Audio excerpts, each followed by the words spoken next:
اعوذ باللہ من الشیطان الرجیم بسم اللہ الرحمن الرحیم الحمد للہ رب العالمین والصلاة والسلام علی سید الانبیاء و خاتم المرسلین سیدنا و حبیبنا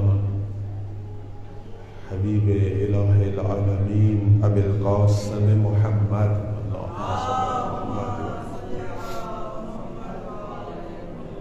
وعلى آلہ طیبین الطاہرین المعصومین سیما بقیت اللہ فی الارضین اللہم اجل لولیک الفرج اما بعد فقال امیر المؤمنین صلوات اللہ علیہ ولا يحمل هذا العلم الا اہل البصر والصبر والعلم بمواضع الحق صلوات پڑھے پر محمد و علی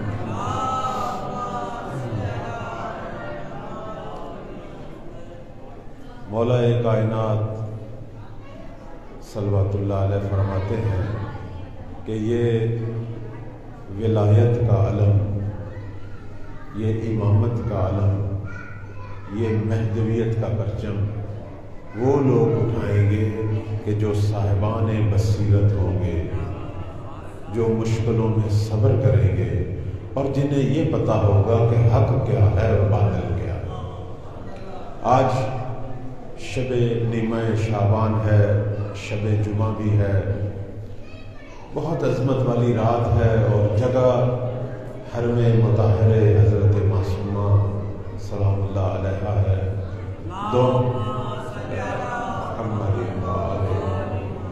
دعاؤں کی قبولیت کی رات ہے، گناہوں کی آلودگیوں سے نجات پانے کی رات ہے۔ بہت خاص اس کے اعمال ہیں، میں صرف سب سے پہلے چند اعمال کی طرف اشارہ کروں گا، پھر تھوڑا سا مولا کی بارگاہ میں اظہار عقیدت کروں گا۔ صلوات پڑھیں پر محمد و علیہ وسلم۔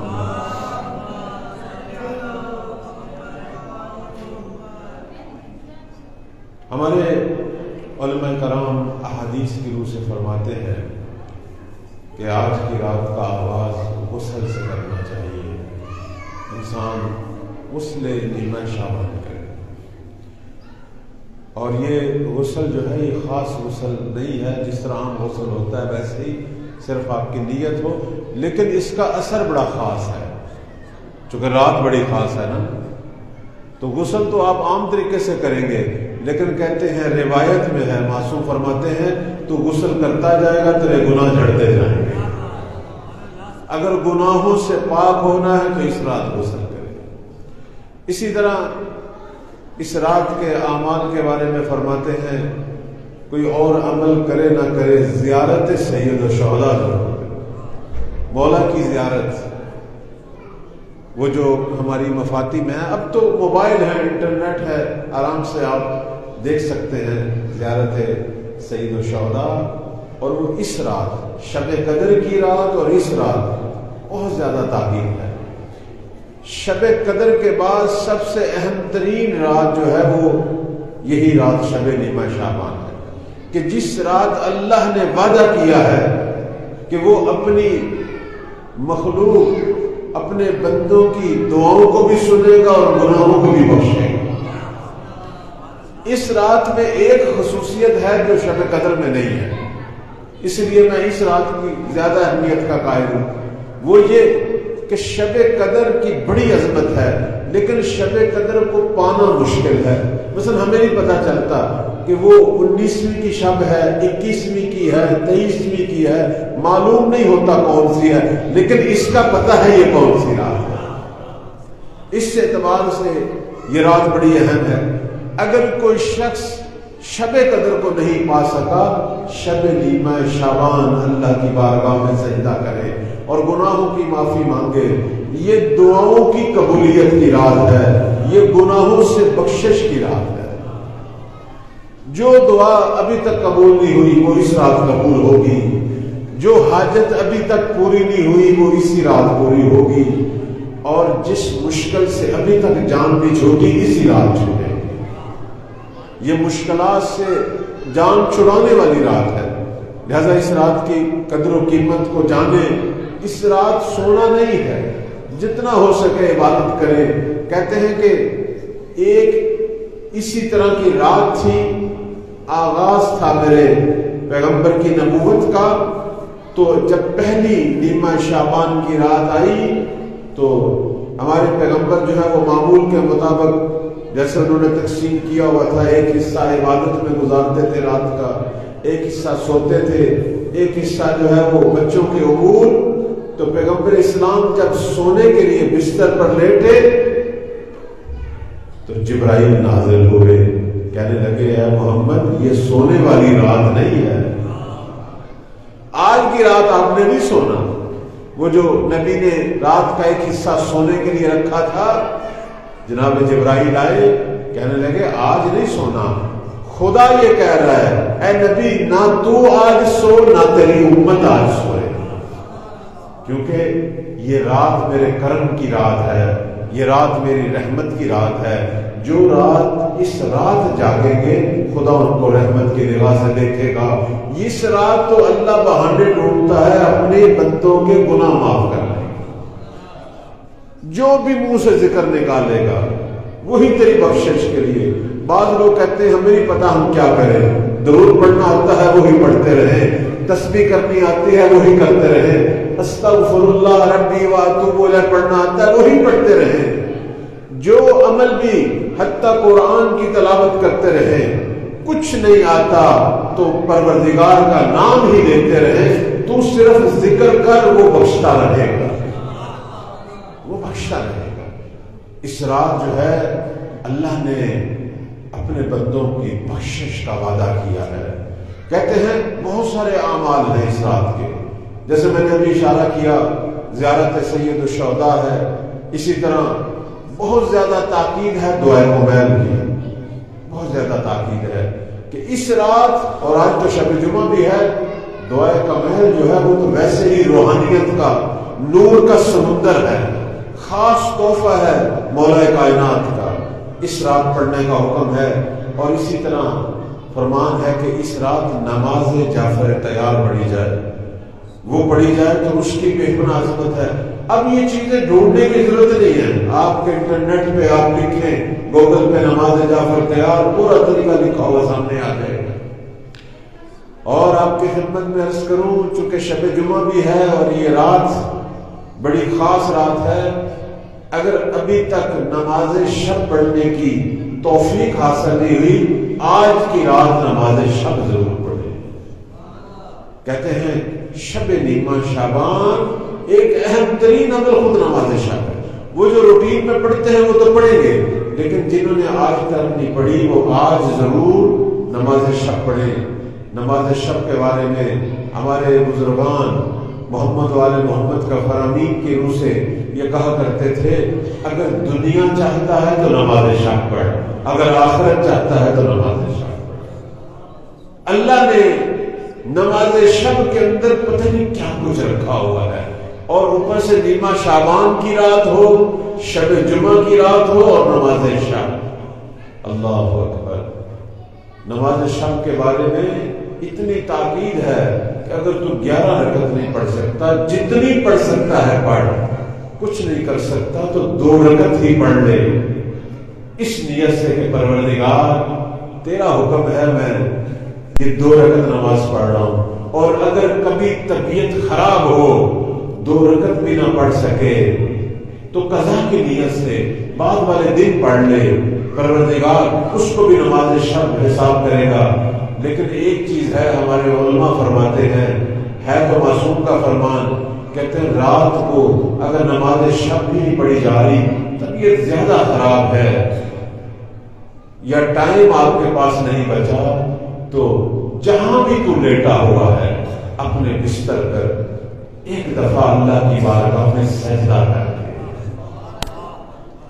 صرف ایک سجدہ کر کے، تیرا وہ سجدہ اپنے بستر پر، اپنے پلنگ پر، چارپائی پر، زمین پر تو نے ایک سجدہ کیا ہے، تو سجدہ کرے گا، پروردگار ملائکہ کی محفل میں تجھ پہ فخر کا اظہار کرے گا، کہے گا میرے ملائکہ میں نے رات سونے کے لیے بنائی تھی، یہ بندہ بھی بڑا تھکا ہوا ہے، بیمار ہے، عبادت نہیں کر سکتا، لیکن اپنی نیند کو قربان کر کے اپنے جسم کی سختیوں اور دردوں کو بھول کے میری بارگاہ میں سجدہ کیا ہوا ہے۔ اور اب سنو، میں آپ سب کو گواہ کر کے آپ سب کے اندر اعلان کرتا ہوں کہ اس بندے نے اپنے آرام کو قربان کیا، اپنی نیند کو قربان کیا، میری رضا کے لیے سجدہ کیا۔ میں بھی اسے کبھی مایوس نہیں کروں گا، کبھی سختیوں میں نہیں ڈالوں گا، کبھی مشکلوں میں نہیں پڑنے دوں گا، میں بھی اس کے گناہوں کو بخشوں گا اور اس سے نجات دوں گا اور اسے جنت میں اعلیٰ ترین مقام دوں گا۔ اور آج کی رات کی عظمت کے بارے میں ہمارے چوتھے مولا امام سجاد علیہ السلام کا فرمان ہے، محمد و آل محمد، فرماتے ہیں کہ اس رات کو اگر کوئی جاگے، چاہے کوئی بھی عمل کرے، اگر کوئی جاگے، ایک وعدہ اور ضمانت جو زین العابدین دے رہے ہیں، وہ کہتے ہیں کہ میں یہ وعدہ دیتا ہوں جو نیمہ شعبان کی رات کو جاگے گا، ساری دنیا کے دل مر سکتے ہیں، اس کا دل ہمیشہ زندہ رہے گا، اس کا دل کبھی نہیں مرے گا۔ اللہ اکبر، دلوں کو زندہ کرنے والی ہے یہ رات۔ اس رات کی عظمتوں کو جانیں۔ اگرچہ پوری دنیا میں یہ رات منائی جا رہی ہے اور آپ دیکھتے ہیں بہت سارے لوگ ہو سکتا ہے کھانے پینے اور مختلف قسم کی محفلوں میں گزاریں، کوشش کریں کہ اس رات کو اپنی عبادت میں گزاریں، اور کچھ نہ ہو تو زمانے کے امام کے ذکر میں گزاریں، ان کا ذکر سنیں اور ذکر کریں، چونکہ یہ صرف عبادت کی رات نہیں ہے، یہ رات وہ ہے کہ جس سے اللہ نے اس ہستی کے ساتھ خاص کیا ہے۔ کون سی ہستی؟ وہ کوئی معمولی ہستی نہیں ہے، ہمارے بار میں مولا وہ ہستی ہیں۔ اللہ تعالیٰ نے پوری کائنات کے اندر کچھ ہستیوں کو نبی کے طور پر انتخاب کیا، کچھ ہستیوں کو وسیع کے طور پر انتخاب کیا، تو پروردگار نے پوری کائنات کے اندر جس ہستی کو زمین پر مشرق سے مغرب تک الہی حکومت کے لیے انتخاب کیا، وہ مہدی ذات ہے۔ یہ کوئی معمولی ہستی نہیں ہے، ان کی ولادت کے ساتھ یہ رات خاص ہوئی، پروردگار نے اس ہستی کو اس رات اس جہان فانی میں بھیجا۔ یہ رات تھی جب نرجس خاتون کی گود بھری، یہ رات تھی جب امام عسکری کی آنکھوں کا نور سامنے آیا۔ کہتے ہیں اس رات جب مولا دنیا میں تشریف لائے، اور یہ روایت کون بیان کر رہی ہے؟ حکیمہ خاتون۔ حکیمہ خاتون کون ہے؟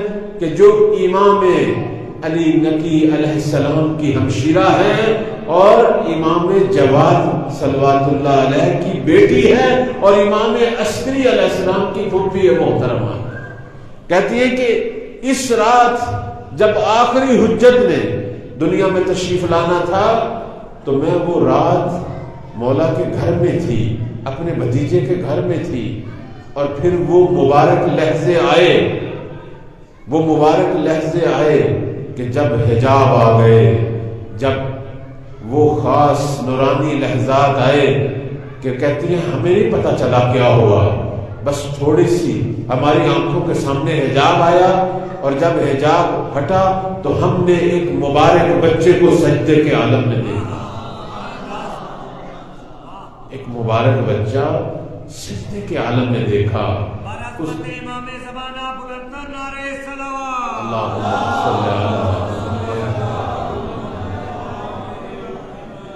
کہتے میں نے اس بچے کو اٹھایا، پاک اور پاکیزہ بچہ، اللہ اکبر۔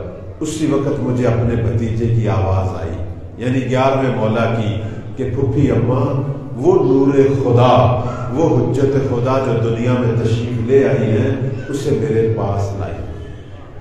کہتے ہیں میں اس مبارک بچے کو، اس طفل مبارک کو اٹھا کے 11ویں مولا کی خدمت میں لے گئی. جب انہوں نے کپڑا ہٹا کے اپنے فرزند ارجمند کی زیارت کی تو بے ساختہ ایک جملہ نکلا 11ویں مولا کی زبان مبارک سے جو ہماری کتابوں میں موجود ہے. اور وہ جملہ کیا ہے؟ فرماتے ہیں کہ میں شکر ادا کرتا ہوں اپنے رب کا کہ جس نے مجھے وہ ہستی دکھائی کہ جو کائنات میں اپنے اخلاق، اپنی سیرت اور اپنے شمائل، اپنی شکل و صورت میں سب سے زیادہ محمد عربی جیسی ہے.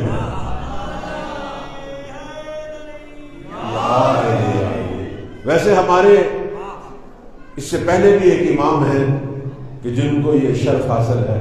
روایات بتاتی ہیں اماموں میں ہمارے جو تیسرے مولا ہیں، مولا امام حسین صلوات اللہ علیہ، وہ بھی شبیہ پیغمبر تھے.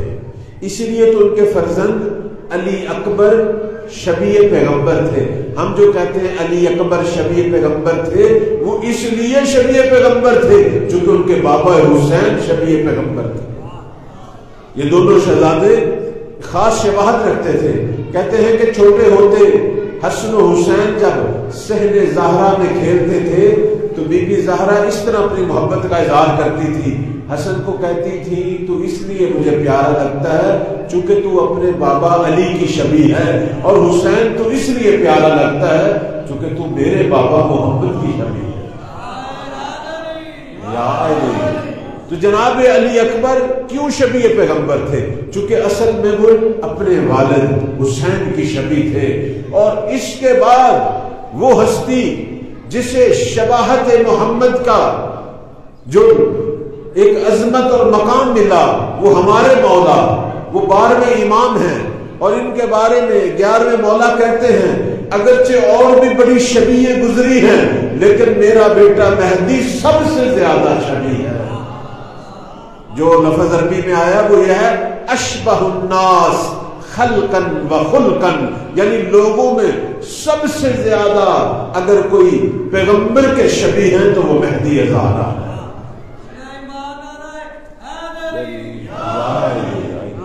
اور ان کی یہ خبر اور یہ بشارت تو ہم رسول اللہ کی احادیث میں بھی دیکھتے ہیں.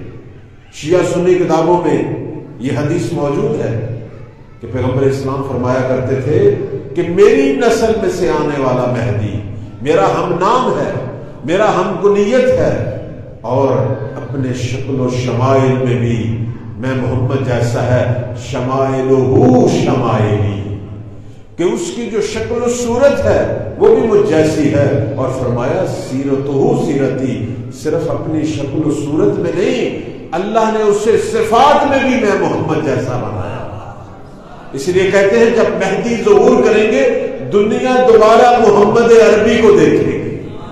اور اللہ ہم سب کو وہ زمانہ دکھائے اور اس دعا کی قبولیت کے لیے صلوات پڑھیں پر محمد علیہ.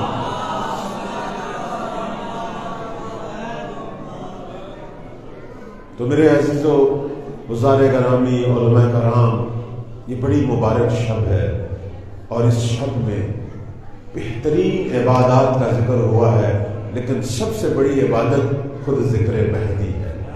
سب سے بڑی عبادت، جتنا بھی ہو سکے ذکر سنیں، ذکر کو آگے منتقل کریں، چونکہ اس وقت سب سے زیادہ ضرورت میرے مولا کی یاد اور ان کا ذکر ہے. ہم نے ویسے تو ہم سارے خادم ہیں اہل بیت کے، ہم سارے دیوانے ہیں محمد و آل محمد کے، لیکن ایک جگہ ہم نے کم لطفی کی ہوئی ہے. وہ کیا ہے کہ جس امام کی امت ہے، جس طرح حق ہے ان کا ذکر پھیلنے کا، اس طریقے سے ذکر ان کا نہیں ہوتا. اور یہی وجہ ہے تاخیر کی، یہی وجہ ہے مولا کے غیبت طلانی ہو رہی ہے، ظہور میں تاخیر ہو رہی ہے. چونکہ ہمارا ایک وظیفہ یہ تھا کہ اپنے مولا کا زیادہ سے زیادہ ذکر کریں. ہماری کوئی محفل اپنے مولا کے ذکر سے خالی نہیں ہونی چاہیے، کوئی محفل. ہمارے گھروں میں، ہمارے امام بارگاہوں میں ذکر مہدی چھلکنا چاہیے، نظر آنا چاہیے. ہمارے علماء، ذاکرین الزام، خطباء کی گفتگو جو ہے وہ ذکر مولا سے خالی نہیں ہونی چاہیے، چونکہ ہم ان کی امت ہیں. اور اس وقت ایک امت کے فرد کا بہترین وظیفہ کیا ہے؟ اپنے امام کے ہمگام ہو، اپنے امام کے ہم قدم ہو، اپنے مولا کی نصرت میں مشغول ہو۔ بعض دفعہ یہ بچے اور جوان پوچھتے ہیں، کہتے ہیں کہ ناصروں نے تو زمانہ ظہور میں آنا ہے، آیا اس زمانہ غیبت میں بھی ہم ناصر بن سکتے ہیں یا نہیں؟ کیوں نہیں بن سکتے؟ زمانہ غیبت میں بھی ناصر بن سکتے ہیں، بلکہ میں نے جو کچھ دیکھا ہے روایات کے اندر، زمانہ غیبت کے ناصروں کا مقام زمانہ ظہور کے ناصروں سے کم نہیں ہے، زیادہ ہی ہے، زیادہ ہے۔ چونکہ جو زمانہ ظہور کے ناصر ہیں وہ اسی غیبت کے زمانہ کے جو ناصرین ہیں ان میں سے منتخب ہوں گے، لیکن ایک فرق ہے زمانہ ظہور کے ناصروں کا اور غیبت کے ناصروں کا، اور وہ فرق کیا ہے؟ وہ تو مہدی کی زیارت کرتے ہوں گے، وہ تو مولا کی کرامات دیکھتے ہوں گے، انہوں نے تو کچھ نہیں دیکھا، صرف کتابوں میں ایک سیاہ تحریروں کو دیکھا ہے، اور اس وجہ سے یہ مولا کی نصرت کر رہے ہیں۔ جو ان دیکھے نصرت کرے اس کا کیا مقام ہے؟ اس کی نسبت جو دیکھ کر نصرت کرے۔ اس لیے کہتے ہیں ایک دفعہ نبی کریم صلی اللہ علیہ وآلہ وسلم صلوات پڑھے بر محمد اپنے اصحاب کی محفل میں بیٹھے تھے تو 3 دفعہ پیغمبر اسلام نے کہا، پروردگارا مجھے میرے بھائی دکھلا دے، پروردگارا مجھے میرے بھائی دکھلا دے۔ اصحاب نے کہا یا رسول اللہ ہم ہیں تو صحیح آپ کے سامنے، آپ ہمیں دیکھ تو رہے ہیں۔ فرمایا انتم اصحابی، تم سارے میرے صحابی ہو لیکن میرے بھائی نہیں ہو۔ حیران ہوئے، یا رسول اللہ ہم آپ کے بھائی نہیں ہیں؟ فرمایا میرے اصحاب ہو، میری امت ہو، میرے بھائی نہیں ہو۔ کہنے لگے یا رسول اللہ پھر وہ بھائی کون ہے کہ جنہیں آپ جیسے نبی کے بھائی ہونے کا شرف حاصل ہوا؟ فرمایا میری وہ امت میری بھائی ہے کہ جنہوں نے مجھے دیکھا نہیں ہے لیکن ایمان میں تم سے کم نہیں ہے۔ مجھے نہیں دیکھا انہوں نے میرا ذکر کتابوں میں پڑھا ہے، تم تو میرے معجزات دیکھتے ہو، تم تو میں محمد کی زبان سے نکلنے والی فصیح قرآن کی آیات سنتے ہو، تم نے تو بہت کچھ دیکھا ہے، لیکن ایک ایسی امت بھی آئے گی کہ جنہوں نے نہ مجھے دیکھا ہے نہ میرے کسی وصی کو دیکھا ہے، صرف سفید کاغذوں پر سیاہ تحریروں میں میرا ذکر سنا ہے، میرا ذکر پڑھا ہے اور مجھ پر ایمان لائے اور تمہاری ہی طرح عبادتیں کی، تمہاری ہی طرح قربانیاں دی۔ چونکہ تم دیکھ کر یہ سارا کر رہے ہو، وہ بغیر دیکھے یہ کریں گے، تو اللہ نے انہیں میں محمد کا بھائی قرار دیا۔ اللہ اکبر۔ اس لیے ہمارے بعض علماء کہتے ہیں اور یہ بات درست ہے، وہ کہتے ہیں کہ زمانہ غیبت کی عبادت کا ثواب پیغمبر کے زمانے کی عبادت سے 25 گنا زیادہ ہے 25 گنا زیادہ ہے۔ کیوں؟ چونکہ وہ تو سارا کچھ دیکھ رہے تھے، ہم نے کیا دیکھا؟ آیا ہم نے نبی کو دیکھا؟ نہیں، صرف سنا ہے، صرف پڑھا ہے۔ آیا ہم نے کسی امام کو دیکھا ہے؟ نہیں دیکھا، صرف سنا ہے، پڑھا ہے۔ تو اسی لیے کہ جو حقائق کو دیکھ نہ پائے لیکن حقائق پہ ایمان رکھے، اس کا مقام اس سے زیادہ ہونا چاہیے اللہ عادل کی نگاہ میں کہ جو حقیقت دیکھ کر ایمان لاتا ہے اور جو بغیر دیکھے ایمان لائے۔ اس کا اخلاص زیادہ ہے، اس کی عبودیت زیادہ ہے، چونکہ اس نے صرف عقلی دلائل سے درک کیا، اس نے آنکھوں سے دیکھ کر درک کیا۔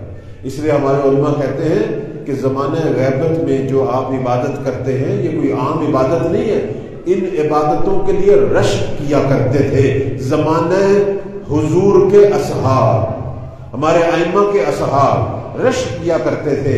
جب ان کے سامنے ہمارے ائمہ غیبت کے زمانے کے شیعوں کے فضائل بیان کرتے تھے تو وہ یہ دعا کرتے تھے، کاش ہم بھی قائم کی امت ہوتے، کاش ہم بھی وہ شیعہ ہوتے۔ اللہ، اس لیے کبھی بھی اپنے مقام اور عظمت کو کم نہ سمجھیں۔ اللہ تعالیٰ نے غیبت کے شیعوں پر بڑی ذمہ داریاں رکھی ہیں. ایک اہم ترین جو ذمہ داری ہے ہماری وہ یہ ہے کہ مولا کے ظہور کے لیے راہ ہموار کریں، اپنے مولا کے مددگار بنیں، اپنے مولا کے ناصر بنیں. لیکن ایک سوال ہے نا، آپ کے ذہن میں بھی ہے، میرے ذہن میں بھی ہے، میں کیسے ناصر بنوں، میں کیسے اپنے مولا کا مددگار بنوں؟ آپ بھی کہتے ہوں گے کہ میں بننا چاہتا ہوں، مجھے بتائیں. اور یہ سوال ہمارے چھٹے مولا امام جعفر صادق صلوات اللہ علیہ سے ہوا. چھٹے مولا سے سوال ہوا کہ قائم کا ناصر کیسے بن سکتے ہیں، قائم کے اصحاب میں کیسے آ سکتے ہیں؟ مولا نے خوبصورت سا جواب دیا، مختصر اور خوبصورت جواب. فرماتے ہیں من سرہ ان یکون من اصحاب القائم، اگر کوئی شخص یہ چاہتا ہے کہ وہ قائم کے اصحاب اور ناصروں میں سے قرار پائے، فرمایا ان یعمل بالورع و محاسن الاخلاق، تو دو کام کرے.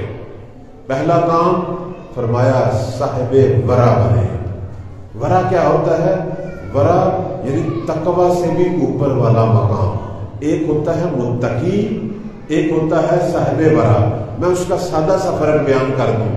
متقی وہ ہے جو حرام سے بچے، جسے نظر آئے کہ یہ حرام ہے، جو اس سے اپنے آپ کو بچائے، اسے ہم کہتے ہیں متقی. صاحب ورع کیا ہے؟ کہ جو صرف حرام سے نہیں بچتا، جہاں جہاں حرام کا شبہہ بھی ہو وہاں سے بھی بچے، اسے کہتے ہیں صاحب ورع. تو مولا فرما رہے ہیں کہ مہدی کے ناصر عام لوگ نہیں ہیں، حتیٰ ہر متقی بھی نہیں ہو سکتا. اگر ناصروں کے زمرے میں جانا ہے تو اپنے تقوی کے معیار کو بلند کرنا ہوگا.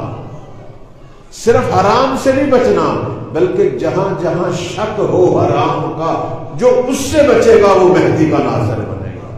یعنی تہذیب نفس ہے، یعنی اپنے اوپر زیادہ توجہ کرنی ہے. اور دوسرا فرماتے ہیں اپنے اندر حسن اخلاق پیدا کریں، یعنی مومنین کے ساتھ جب ایک دوسرے سے ملیں، اخلاق سے ملیں، محبت سے ملیں، آپس میں صلہ رحمی کریں، قطع رحمی نہ کریں، آپس میں ایک دوسرے کو زبان کے ساتھ اذیت نہ پہنچائیں، ایک دوسرے کی چغل خوری غیبت نہ کریں، ایک دوسرے سے جھوٹ نہ بولیں، سچ بولیں، اگر کوئی وعدہ کیا ہے تو اس سے وفا کریں. حسن اخلاق ہونا چاہیے، ایک دوسرے کا احترام کریں، ایک دوسرے کے آداب کا خیال رکھیں، ایک دوسرے کے حقوق کا خیال رکھیں. تو میرے مولا نے دو چیزیں بیان کی ہیں. فرمایا مہدی کا ناصر وہ ہے جو صاحب ورع ہو اور حسن اخلاق رکھے. صاحب ورع کو میں یوں کہوں گا کہ جس کی روح نورانی ہو جائے اسے صاحب ورع کہتے ہیں، اور جس کا ظاہر نورانی ہو جائے اسے صاحب اخلاق کہتے ہیں. تو میرے مولا کا ناصر بننے کے لیے اپنا باطن بھی پاکیزہ کرنا پڑے گا اور اپنا ظاہر بھی پاکیزہ کرنا پڑے گا. اللہ اکبر. اور ہماری روایات میں آیا ہے کہ وہ لوگ جو زمانہ غیبت کے ناصر بنے ان کی کیا صفات ہیں. میرے عزیزوں، میرے بزرگوں، علماء کرام، بہت سارے واقعات ہیں، بہت سارے واقعات ہیں. میں آج کی رات کی مناسبت سے ایک چھوٹا سا واقعہ اشارہ کروں گا اور پھر یہ زحمت ختم کر دوں گا، چونکہ یہ بہت ہی باعظمت رات ہے اور میں صرف ایک تھوڑی سی ڈیوٹی ہے مولا کی بارگاہ میں، اور اس میں بہت زیادہ مشکور ہوں اپنے برادر عزیز جناب ناصر انقلابی صاحب کا کہ یہ مقدس ڈیوٹیاں یہ ہمارے ذمہ لگا دیتے ہیں، اور اللہ تعالیٰ ان کی توفیقات میں اضافہ فرمائے، ان کو صحت دے، طولانی عمر دے. ہمارے لیے سرزمین قوم مقدس بلکہ سرزمین ایران میں سب سے بڑی نعمت جو ہے وہ ہمارے قبلہ ناصر انقلابی صاحب ہیں، بے لوث خدمت گزار ہیں. اگر کسی نے امام زمان کے ناصر کو آنکھوں سے دیکھنا ہو، مولا کے خادم کو آنکھوں سے دیکھنا ہو، ناصر انقلابی صاحب کو دیکھنا ہے. میرے عزیزوں، وہ کیسے ہوتے ہیں مولا کے ناصر؟ وہ اسی طرح کے ہوتے ہیں جو اپنے آپ کو وقف کرتے ہیں امام زمان کی خدمت کے لیے. اسی طرح کا ایک ناصر میں صرف چند منٹ ذکر کر کے اپنی گفتگو ختم کرتا ہوں. کہتے ہیں اصفہان میں، ابھی بھی آپ جائیں، اصفہان میں ایک مسجد ہے، مسجد سید، بڑی مشہور مسجد ہے. جب بھی آپ اصفہان جائیں 2 جگہ پہ ضرور جایا کریں، ایک مسجد سید، ایک تخت فولاد جو قبرستان ہے، وہاں بڑے بڑے اولیاء دفن ہیں، وہاں بھی ضرور جائیں۔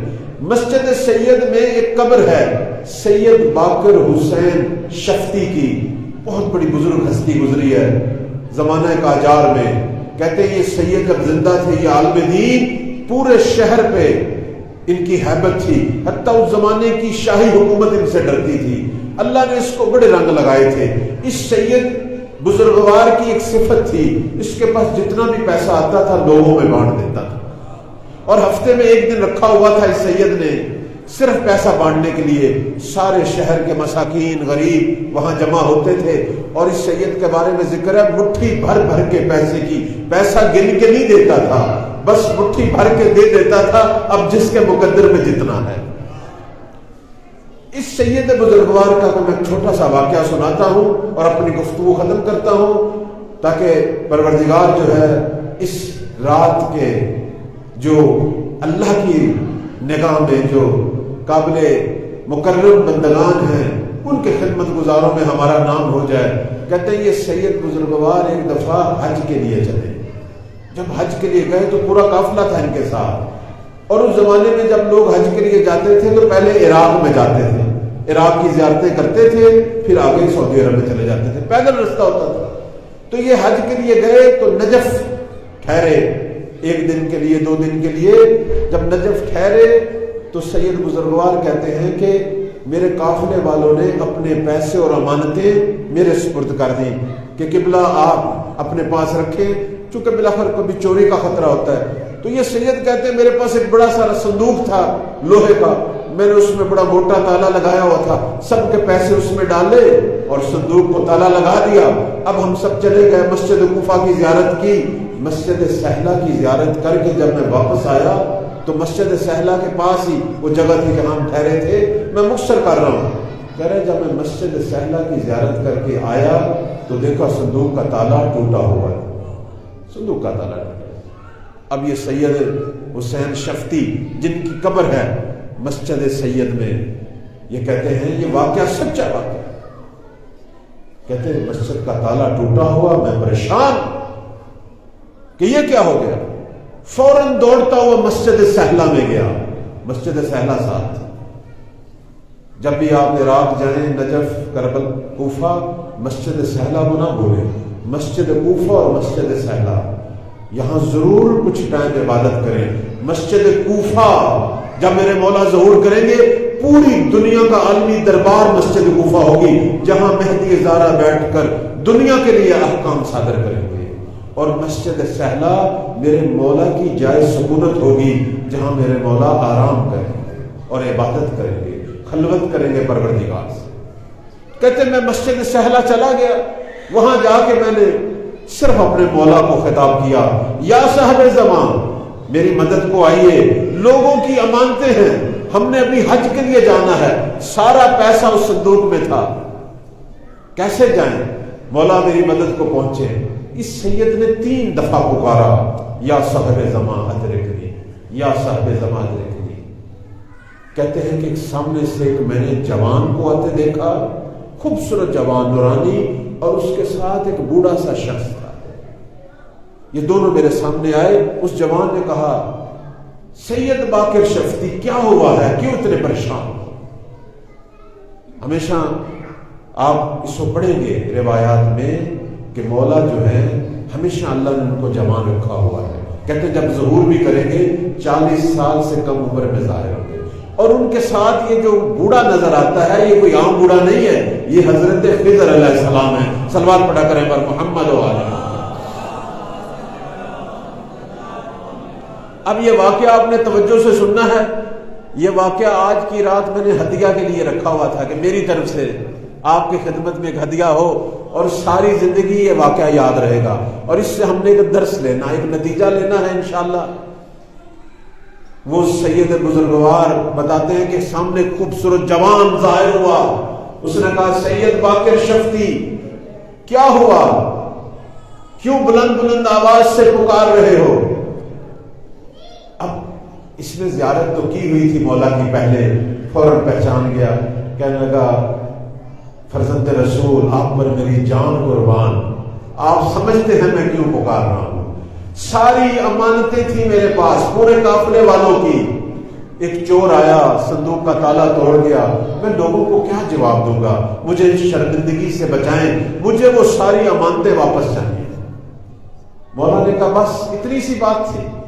کہنے لگا میرے مولا بس اتنی سی بات ہے۔ تو امام نے کہا بس ٹھہرو۔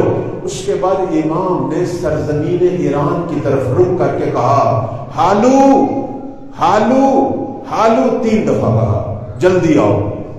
بس یہ 3 دفعہ کہا ہالو تو فوراً ایک شخص، ایک سادہ سا شخص سامنے دوڑتا ہوا آیا، جی مولا۔ اب میں یہ بیان کروں گا کہ یہ جو ہالو ہم کہتے ہیں نا فارسی میں، اردو میں ہالو کسے کہتے ہیں؟ اردو میں اس شخص کو کہتے ہیں جو بہت ہی سادہ ہو، ایک آدمی نیک سادہ جو کسی کو کوئی تکلیف نہ پہنچاتا ہو، لوگ اسے کہتے ہیں اللہ والا بندہ ہے، اللہ لوگ ایک نام رکھ لیتے ہیں۔ تو ایران میں اس طرح کے لوگوں کو کہتے ہیں ہالو، یعنی جنہیں دنیا کی کوئی پرواہ نہیں، جنہیں دنیا کی کوئی طلب نہیں، تو بس اپنے کام میں مشغول ہے، اسے اور کسی چیز کی نہ وہ کوئی زیادہ خرچ کرتا ہے نہ وہ کوئی زیادہ خریدتا ہے، بس وہ چھوٹی سی جو زندگی ہے اس کی حقیر سی زندگی، اسی میں اپنا ٹائم گزار رہا ہے۔ تو ایسا شخص جو دنیا کی رنگینیوں سے دور ہو، ایران میں اسے ہالو کہتے ہیں۔ تو یہ ہالو کون تھا؟ یہ اصفہان میں بازاروں کے اندر، آپ نے یہاں کم میں بھی دیکھے ہوں گے، یہ جو ریڑھی لے کر پھر رہے ہوتے ہیں، لوگوں کا سامان ادھر سے ادھر پہنچا رہے ہوتے ہیں، یہ یہی کام کرتا ہے، لوگوں کا سامان اٹھا کے ادھر سے ادھر ادھر سے ادھر، اگر کوئی پیسے دے دے تو لے لیتا تھا، اگر کوئی نہ دے تو پرواہ نہیں کرتا تھا یہ شخص۔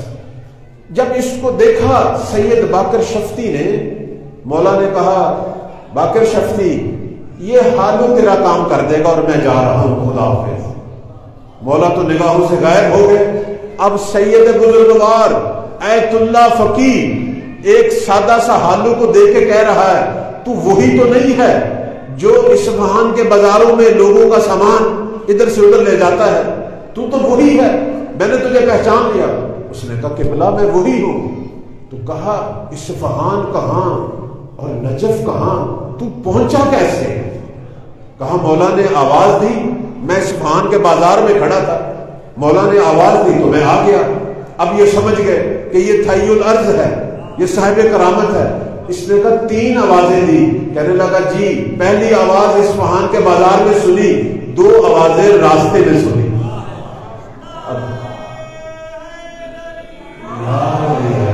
اور یہ کوئی عام شخص نہیں ہے یہ ہالو، اس کی قبر ابھی بھی تخت فولاد قبرستان میں ہے، اور اب تو حکومت جو ہے اس پر خاص کام کر رہی ہے، اس کو بہتر طریقے سے بنا رہی ہے۔ اس کا اصلی نام مرزا محمد حسین ہے، المعروف ہالو، اور آگے لکھا ہوا ہے از یاران امام مہدی۔ امام مہدی کے یار ناصر بننے کے لیے لازمی نہیں ہے آپ فقیہ بنے، آپ جس حال میں بھی ہو، دنیا کا کوئی بھی کام کر رہے ہو، صرف لوگوں کے ساتھ مخلص ہو جائیں، تو امام کی امت کے ساتھ مخلص ہو جائے، امام تجھے خود بخود اپنے ناصروں میں انتخاب کرے۔ تو خدمت گزار بن، تو اخلاص کا مظاہرہ کر۔ اب وہ جو ہالو تھے سید باقر، بہت بڑا فقیہ، کہنے لگے ہالو مجھے نہیں پتا تھا تیرا یہ مقام ہے، میں تو سمجھتا تھا تو بس بازاروں میں سامان کو ادھر ادھر لے جانے والا ایک عام آدمی ہے، تیرا یہ مقام ہے کہ تو یاران مہدی میں سے ہے، اور تجھے مولا نے میری مشکل حل کرنے کے لیے انتخاب کیا، تیرا مقام تو مجھ سے بھی افضل ہے۔ کہنے لگا نہیں قبلہ، میں اسی طرح کا حالو ہوں جو آپ اصفہان میں دیکھتے ہو، میرا کوئی مقام نہیں ہے، کبھی بھی مجھے اس طرح نہ سمجھے، آپ حکم کریں مسئلہ کیا ہے؟ انہوں نے کہا یہ مسئلہ ہے چوری ہو گئی میرا صندوق۔ اس نے کہا کوئی پریشانی والی بات نہیں، آپ اپنی جگہ پہنچے، میں صندوق کا جتنا سامان ہے لے کر آپ کے پاس پہنچتا ہوں۔ اللہ، سید باقر کہتے ہیں میں اپنے مسافر خانے پہنچا تو ہالو میرے پیچھے پیچھے آ گیا، 3-4 بوریاں، ان کے اندر وہ ساری امانتیں اسی طرح، ایک بھی ریال کا فرق نہیں تھا، سارا اس نے میرے خدمت میں پہنچا دیا۔ اس نے کہا مولا نے جو ڈیوٹی لگائی تھی میں نے پوری کر دی، اب مجھے حکم دے میں واپس جاؤں اصفہان۔ سید باقر نے اس کے ہاتھ پکڑے، اسے اپنے گلے سے لگایا، کہنے لگا دل نہیں کر رہا تو جا، تیرا اتنا مقام تجھے یہ کیسے ملا؟ اس نے کہا کہ میں وہی حالو ہوں، کبھی بھی لوگوں کے سامنے ہی میری یہ بات نقل نہیں کرنی، کسی کو نہیں بتانا، بس مجھ سے یہ وعدہ کرنے، ہاں اگر آپ یہ وعدہ کریں تو میں آپ کے لیے ایک اور کام بھی کروں گا۔ کیا کام کرو گے؟ جب آپ حج کریں گے اور میدان عرفات پہنچیں گے، وہاں بھی آپ کی خدمت میں آؤں گا اور آپ کو صاحب زمان کے خیمے تک لے کے جاؤں گا۔ اللہ، لیکن وعدہ کریں میری زندگی میں آپ نے نہیں بتانا کہ یہ جو ریڑھی پر لوگوں کا سامان لے جاتا ہے یہ یاران مہدی میں سے ہے، یہ نہیں بتانا، یہ راز رکھنا، میرے مرنے کے بعد جو مرضی کرے میری زندگی میں۔ کہنے لگے ٹھیک ہے۔ اس کے بعد سید باقر حسین شفتی، یہ واقعہ نیٹ پر موجود ہے، علماء اس میں بیان کرتے ہیں، سچا کہتے ہیں میں گیا، ہم اتنی سختیوں سے پہنچے، حج کیا اور میدان عرفات میں پہنچے، میں بس صبح سے منتظر تھا کہ وہ ٹائم کب آتا ہے۔ بس کہتے ہیں کہ میری نظر پڑی اتنے بڑے ہجوم میں سے آلو کو نکلتے ہوئے، سیدھا آیا، آ کے مجھے ملا، میرا ہاتھ پکڑ کے کہنے لگا تجھے وہاں پہنچانے جا رہا ہوں جہاں مرکز زمین قطب عالم امکان کا خیمہ نصب ہے، جہاں فرزند زہرا کا خیمہ نصب ہے۔ عرفات میں تو لاکھوں خیمے ہوتے ہیں، لیکن یہ کسی کو پتا ہوتا ہے مہدی کا خیمہ کہاں۔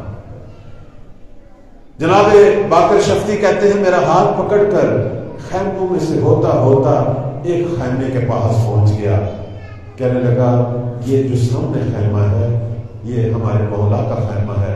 تو کہا حالو پھر تو آگے آتا کیوں نہیں؟ کہنے لگے اے سید باقر شفتی، اے عالم بزرگوار، میری ڈیوٹی صرف یہیں تک آنے کی ہے، اس سے آگے میں نہیں جا سکتا۔ جناب باقر شفتی کہتے ہیں میں بھی وہیں بیٹھ گیا، خیمے کی چوکھٹ کے ساتھ سر لگا کے وہیں میں اپنی عبادت کرتا رہا، چونکہ مجھے بھی پتا تھا کہ اگر مولا نے بلانا ہوتا تو مجھے اندر بلا لیں گے۔ میرے لیے تو یہی سعادت تھی کہ آج کا دن امام کے خیمے کی چوکھٹ کے ساتھ میرا گزر جائے، اس سے بڑھ کر کیا سعادت ہوتی۔ آغا سید باقر کہتے ہیں میں نے وہاں سارے اعمال کیے اور اس کے بعد جب میں واپس آیا اصفہان پہنچا کئی مہینوں کے سفر کے بعد، تو میرے لیے بہت بڑا انتظام تھا، بہت بڑی تقریب رکھی گئی، لوگ آئے مبارکباد دینے کے لیے، میں ان کے اندر تبرکات بانٹ رہا تھا۔ دور سے میں نے حاضر کو دیکھا آتے ہوئے، اللہ اکبر، میں فوراً اسے اپنے گلے لگایا، اپنے ساتھ بٹھایا، اس نے میرے کان میں کہا قبلہ وعدہ یاد رکھنا، میرے بارے کسی کو نہ بتانا۔ خیر وہ وقت گزر گیا، کہتے ہیں کچھ دن کے بعد وہ آیا میرے پاس، اب توجہ رکھیں، حالو آیا میرے پاس، کہنے لگا سید باقر شفتی آج میری موت کا دن ہے، 4 گھنٹے رہ گئے میرے مرنے میں، میں اس لیے آپ کے پاس آیا ہوں کہ آپ کی خدمت میں یہ عرض کروں میرا جنازہ غسل و کفن آپ نے انتظام کرنا۔ اللہ کہتے تجھے کیسے پتا چلا کہ تمہیں آج مرنا ہے؟ تجھے کیسے پتا چلا چند گھنٹے ہیں؟ اس نے کہا قبلہ بس پتا چل گیا نا، یاران امام زمان کو پتا ہوتا ہے کب ان کی ڈیوٹی ختم ہونے والی ہے۔ سید باقر شفتی کہتے ہیں حالو میں تیرے سارے کام کروں گا، صرف مجھے ایک بات بتا، تجھے یہ شرف کیسے حاصل ہوا کہ مولا نے تجھے منتخب کیا؟ بس یہ بتا، میں بس اسی بات پہ اپنی گفتگو ختم کروں گا۔ حالو فوت ہو گئے، سید باقر شفتی نے ان کا جنازہ کفن غسل سارا کام کیا، تخت فولاد میں دفنایا، وہاں ان کی قبر ہے، زیارت کا ہے۔ حالو نے وہی مرزا محمد حسین نے سید باقر شفتی کی خدمت میں کہا قبلہ رمز صرف اتنا ہے، ایک جملہ کہا اور چلے گئے کہ کچھ لوگ دنیا میں پیدا ہوتے ہیں صرف اپنے اعمال نامے کی سیاہی بڑھانے کے لیے، گناہ پہ گناہ کرتے چلے جاتے ہیں، اور کچھ لوگ پیدا ہوتے ہیں اپنے اعمال نامے کا نور بڑھانے کے لیے صرف نیکیاں کرتے ہیں، بس اور کچھ بھی نہیں۔ تو نیکی کا سفر جاری رکھ، سیاہیوں سے گناہوں سے دور رہے، حجت خدا خود ہی تجھے منتخب کر دے. یہ تھا رمز، اور کچھ بھی. مولا اپنے ناصروں کو کس طرح انتخاب کرتے ہیں؟ نور نے نور کو انتخاب کرنا ہوگا. تو اپنا دامن نورانی کر، تو اپنے آپ کو پاک کر، گناہوں کی سیاہی کو دھو. آج کی رات اسی لیے بڑی اہم رات ہے. ایک دفعہ صدق کے دل سے توبہ کر، اپنے آپ کو پاک کر، خود بخود پاکوں کی نگاہوں میں آ جائے گا، خود بخود مولا کی نگاہوں میں آ جائے گا. پروردگارا بہت ہی باعظمت رات ہے، شب قدر کے بعد والی یہ رات ہے. اس باعظمت رات میں تیری بارگاہ میں ایک ہی دعا ہے، خدایا ہر میں حضرت معصومہ ہے، اور شب جمعہ بھی ہے، شب نیمہ شعبان ہے. خدایا ہمارے گناہوں کو معاف فرما، ہماری روح پہ، اس دل پہ جو کثافتیں ہیں سیاہی، جو گناہوں کی، برائیوں کی، خطاؤں کی، اس سے پاک اس طرح کر دے، اتنا نورانی کر دے کہ مہدی کی نگاہوں میں آ جائیں، ان کی دعاؤں میں آ جائیں. ہمیں بھی اپنی خدمت کا موقع دیں، ہمیں بھی اپنے خدمت گزاروں میں سے قرار دیں. اگر ان کے خدمت گزاروں کے لائق نہیں ہیں تو ان خدمت گزاروں کے خدمت کرنے والوں میں سے قرار دیں. پروردگارا بڑی باعظمت رات ہے، ہمارے مولا کے ظہور میں تاجیل فرما. کل جمعے کا دن ہے، خدایا ہماری زندگی کو مولا کی زیارت سے، ان کی محبت سے، ان کی خدمت سے، ان جلووں سے بھر دے.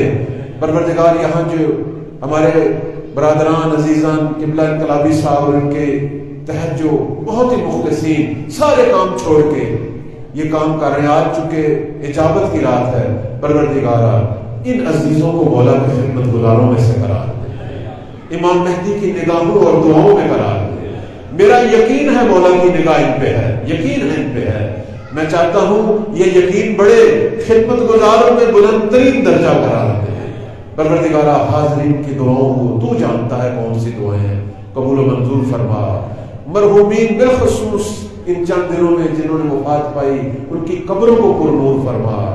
شہید قائد علامہ مفتی جعفر، اسی طرح ہمارے پتہ کتنے بزرگان جو اس دنیا سے چلے گئے، شہید حسن نصر اللہ، شہید سلیمانی، اور کتنے ہی، شہید اسماعیل ہنیہ، یہ جتنے بھی شہداء آج کی رات میں یاد کرنا چاہیے. مجاہدین، مسلمانان غزہ، فلسطین، لبنان، پارا چنار، یہ شہداء کا جو تسلسل ہے، خدایا ان کو بلند ترین درجات عطا فرما.